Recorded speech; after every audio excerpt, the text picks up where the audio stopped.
Assalamualaikum semua. Pada kesempatan kali ini saya akan merekap materi dari pertemuan-pertemuan yang ada pada praktikum elektronika digital sebelumnya. Berikut saya akan langsung masuk ke materi gerbang logika. Apa itu gerbang logika? Gerbang logika adalah komponen dasar dalam elektronika digital yang melakukan operasi logika dasar seperti AND, OR, NOT, dan lainnya. Setiap gerbang memiliki input dan output yang beroperasi berdasarkan prinsip logika boolean. Sini dapat dilihat contohnya di sini ada IC untuk gerbang AND atau AND gate, di mana pada gerbang AND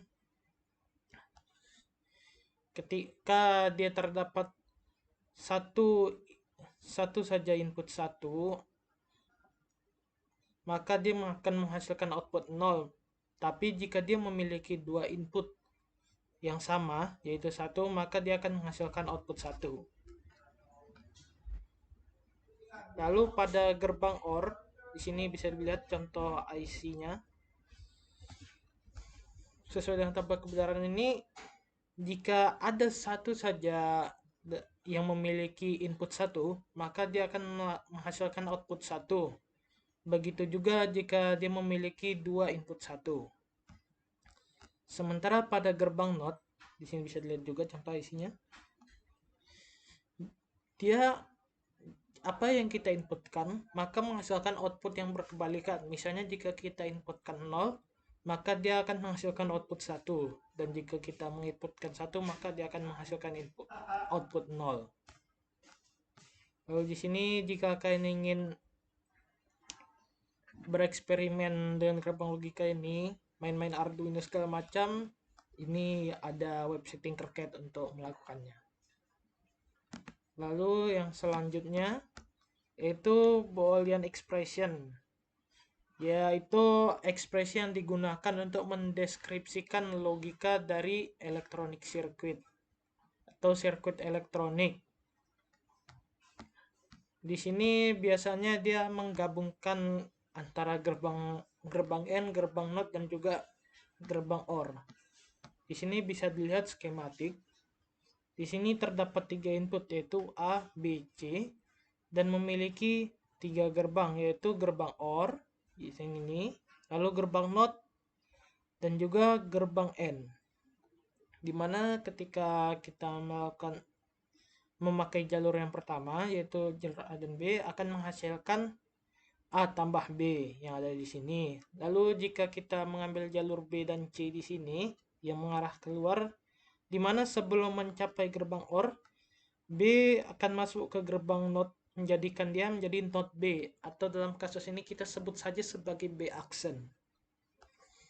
Nah, lalu dia akan melalui gerbang OR yang sama-sama melalui gerbang C, maka dia akan menghasilkan input yaitu B aksen tambah C. Ini di sini ada sedikit kesalahan, belum menempatkan tandanya. Kalau biasanya itu dia ada garis di atas B-nya. Lalu ketika dua-duanya sudah melewati gerbang OR, maka mereka akan lanjut ke gerbang terakhir, gerbang N, yang akan menghasilkan output berupa A tambah B. Lebih gampang saya tunjukkan saja. Seperti yang bisa lihat di sini, yaitu A tambah B tutup kurung N atau kali bagaimana kita buatkan B aksen ini ya. Kita buat seperti ini saja untuk B aksen ditambah C.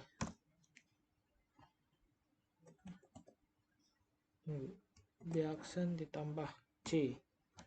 Jika ditanya kenapa hasilnya seperti ini, pertama untuk yang AB, ketika dia melewati gerbang OR, maka dia memiliki tanda tambah di sininya untuk penggabungannya. Sementara untuk B dan C, karena sebelumnya input B itu melewati gerbang NOT, maka dia akan menjadi cara ngomongnya itu bagaimana ya? Kita sebut sajalah sebagai B khusus, atau dia memiliki input yang sedikit berbeda dari B yang asalnya, yaitu not B, atau untuk gampangnya B aksen saja. Ketika melewati gerbang OR maka akan menjadi B aksen tambah C.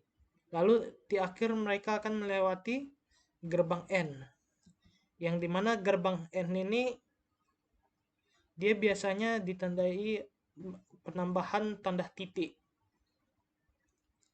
Nah, karena dia mendapatkan dua input dari gerbang OR yang menghasilkan A dan B, dan juga B aksen tambah C, maka hasilnya akan menjadi seperti ini, yaitu buka kurung A tambah B tutup kurung N, atau disebut kali terserah kalian, itu buka kurung B aksen tambah C tutup kurung. Di sini dapat dilihat tabel kebenarannya.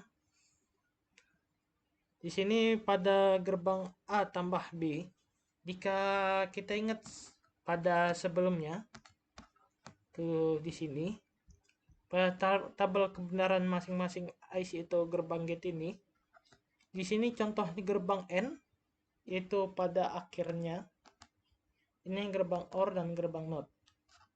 Nah, misalnya dari sini gerbang OR. Jika kita ingatkan pada gerbang B dan gerbang A, gerbang C, gerbang B dan gerbang C, sebelum melewati gerbang N kan dia melewati gerbang OR kan. Di sini seperti yang bisa lihat, B dan C menghasilkan satu, gerbang A saja menghasilkan satu, dan pokoknya bisa dilihat sendiri di sini. Di sini ada sedikit contohnya.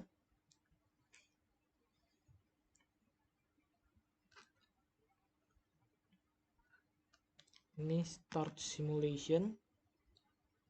Di sini bisa dilihat switch A itu terhubung dengan gerbang OR. Lalu switch B tergabung dalam gerbang NOT, dan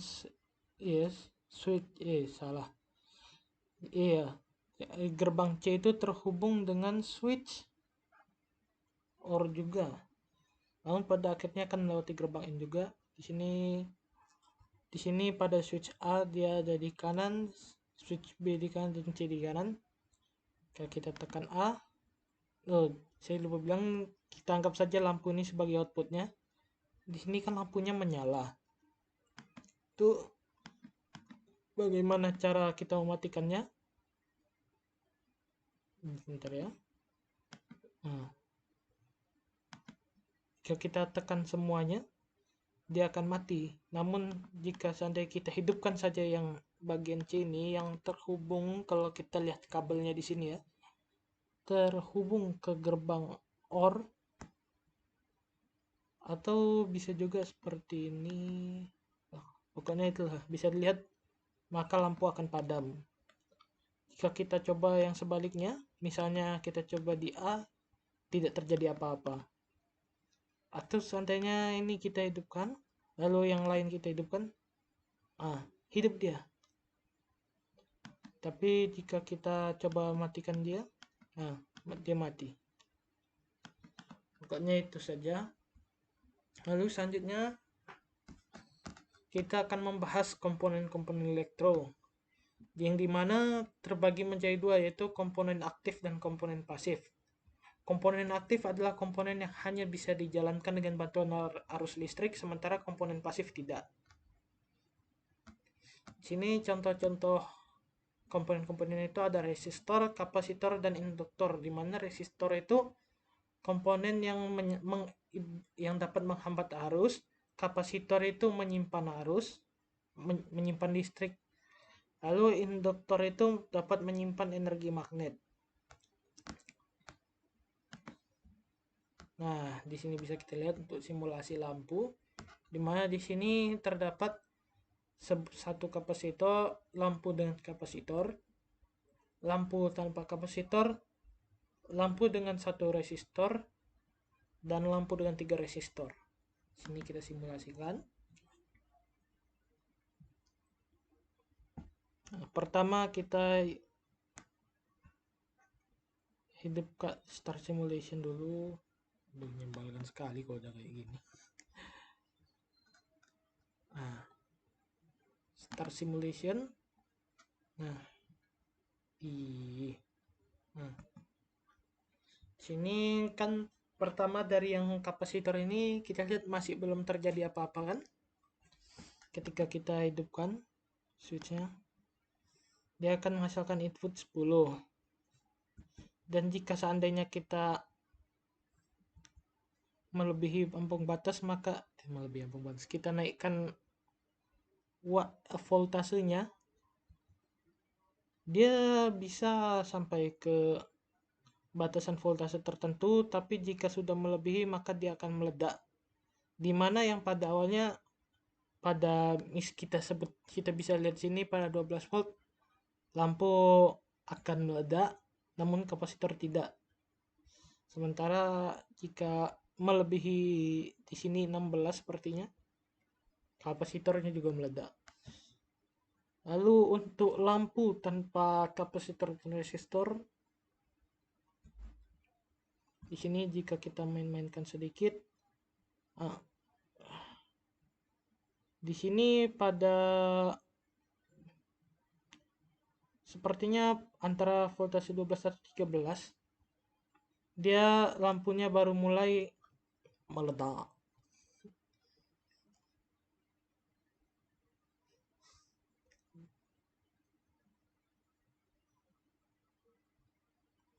Ya, seperti sama saja.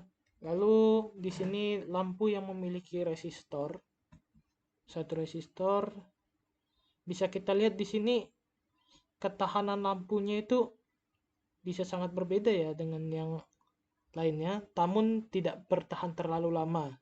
Misalnya di sini awalnya 8 kan, kita naikkan sampai 13, masih belum terjadi apa-apa. Nah, setelah kita biarkan sementara dia baru meledak. Lalu bagaimana dengan 3 resistor? Apakah kalau misalnya dengan 3 resistor ya jelas dia bisa menahan voltase yang lebih tinggi lagi. Meskipun ya tidak dalam jangka waktu yang lama, tapi dia bisa lebih tinggi. Nah, misalnya di sini lihat 17. Nah, setelah beberapa detik dia baru meledak. Dimana sesuai dengan fungsinya. Di sini kita lihat resistor itu menghambat arus. Jadi arus yang berlebihan itu dihambat oleh dia. Sementara kapasitor di sini dia menyimpan energi. Jadi meskipun ada dengan tidak adanya kapasitor di sini, selama dia nggak akan mempengaruhi cepat lambatnya lampu meledak karena kelebihan voltase, karena dia cuma menyimpan. Tapi itu tadi, jika voltase yang dikirimkan ke arahnya itu melebihi kapasitas yang bisa ia tampung, maka dia akan meledak juga. Oke, selanjutnya kita akan ke komponen elektronik lainnya, yaitu diode atau dioda, dan juga transistor. Nah, dioda adalah komponen elektronik yang terdiri dari dua kutub dan berfungsi menyearahkan arus. Lalu transistor adalah komponen semikonduktor yang memiliki fungsi seperti penguat, pengendali, penyearah, osilator, modulator, dan lain sebagainya. Lalu untuk implementasi dioda pada kehidupan sehari-hari itu seperti pada charger HP, lampu LED, apa namanya itu, seperti di sini kelistrikan layar, pokoknya bagian interior mobil nih, bagian elektroniknya, dan juga solar panel atau panel surya. Sementara transistor itu implementasi pada kehidupan sehari-harinya itu seperti pada switch, amplifier, dan juga remote. Lalu selanjutnya di sini, saya lupa di sini belum saya setel sepertinya sebelumnya. Di sini Mungkin teman-teman bisa buat sendiri jika mau, karena saya juga ngejar waktu ini. Di sini terdapat berbagai komponen di sini, misalnya tunggu bagaimana ya cara penjadinya. Pokoknya di sini sudah saya siapkan lah beberapa dioda dengan transistor. Nanti bisa teman-teman coba saja sendiri. Di sini kalau komponen-komponen yang dibutuhkannya bisa lihat di sini. Nanti kalau teman-teman buka Tinkercad nanti bisa teman-teman coba sendiri. Ya intinya seperti yang pada penjelasan pada slide ini, dioda menyearahkan dua kutub, menyearahkan dua arus, dan transistor di sini semikonduktor yang berfungsi sebagai penguat, pengendali, penyearah, osilator, modulator, dan sebagainya. Lalu pada selanjutnya kita akan membahas seri sirkuit. Di sini dijelaskan bahwa seri sirkuit adalah sirkuit listrik pada komponen yang bertugas untuk mengarahkan current flow, yang berarti arus pada listrik pada tiap komponen, untuk mencegah agar salah satu komponen atau semua komponen itu rusak. Di sini bisa dilihat seperti di sini ada pada lampu. Di sini salah satu contoh sirkuit di sini adalah paralel sirkuit, yaitu sirkuit yang komponennya bagaimana ya menyebutnya, diarahkan atau diatur menjadi paralel, sehingga voltase yang melewati komponennya akan menjadi sama. Dan jika salah satu komponen rusak, maka komponen yang lain akan tetap bisa berfungsi melewati other path atau melewati jalur yang lain. Seperti contohnya di sini sistem elektrikal arus kuat, atau juga di sini seperti lampu lalu lintas. Ini adalah rumusnya. Oh iya, satu lagi rangkaian atau sirkuit itu selain paralel dia juga ada ini namanya seri. Di sini bisa dilihat ya bedanya seperti apa. Lalu ini rumus untuk rangkaian seri dan rangkaian paralel. Nah, di sini bisa dilihat di sebelah kanan ini adalah contoh dari sirkuit paralel. Sementara di kiri ini adalah sirkuit seri.